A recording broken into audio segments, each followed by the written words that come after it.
Hi, I'm here to show you how to use your Polaroid Originals accessory. Polaroid film is sensitive to light even after it is ejected from the camera.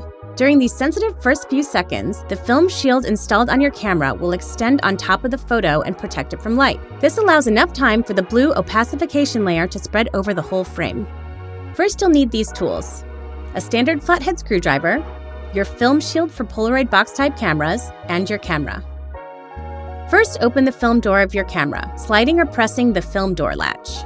With the film door open, find the black tabs which hold the front panel in place. Then, using the flathead screwdriver, push the tabs out. Be careful not to snap them. Then, take the film shield and align it on the front panel, so the film shield will unroll on top of the existing photo. The holes should line up perfectly. Then gently but firmly push the front plate back onto the camera. It will snap back into place. Here's a comparison of a photo developed with a film shield on the left and one without it on the right. And voila, you're good to go. Have fun!